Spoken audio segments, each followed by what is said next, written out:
ఏమవుతుంది ఇవాళ రేపు రాజకీయ నాయకులు కూడా పొద్దుగాలేస్తే సాయంత్రం దాకా రీల్స్ చూస్తారు కదా, వాళ్ళు కూడా అసెంబ్లీలో కూర్చొని. సో మన బాధలు మనకు సమస్యలు మర్చిపోతున్నారు. సో మర్చిపోనివ్వకుండా వెంటబడి అడగాలి. అటువంటి ఒక కొత్త రాజకీయ ఓరవాడికి తెలంగాణ జాగృతి శ్రీకారం చుడుతుంది. మీరు అన్నమాట 100% కరెక్ట్.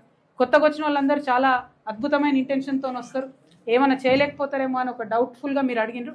కాకపోతే మీరు నన్ను 20 ఏళ్ళుగా చూసినారు. జనరల్గా నేను ఏదైనా చెప్పినా అంటే, ఏదైనా ఒక ఇష్యూ పట్టుకున్నా అంటే ఆ ఇష్యూ ఎండే వరకు కూడా నేను ఎప్పుడు కూడా మర్చిపోకుండా పనిచేసిన. అంటే ఇక్కడ కొంతమంది మతిమరుపు రాజకీయ నాయకులు ఉన్నారు. మన ఎంపీ అరవింద్ లాంటి వాళ్ళు ఏం చేసిరు, ఆయన అంతకుముందు మేము అధికారంలో ఉన్నప్పుడు, నేను ఎంపీగా ఉన్నప్పుడు ఆ బ్రిడ్జ్ కాలే అన్నాడు. ఇలా నేను అధికారం కోల్పోయి ఇక్కడ 7 ఏళ్ళు అయిపోయిందా నేను ఎంపీగా లేక? 7 ఏళ్లలో బ్రిడ్జ్ అయితేనే ఉన్నది. మరి ఎడవేండో ఎంపీ గారు ఏడ మర్చిపోయిండో తెలియదు. అంటే ప్రజా సమస్యల మీద ఎంత లాపర్వాయి అంటే, ఒకప్పుడు ఆపోజిషన్లు ఉన్నప్పుడేమో క్రిటిసిజం, గవర్నమెంట్లు ఉన్నప్పుడేమో ఎస్కేపిజం. సో దీంతో పని కాదు కదా.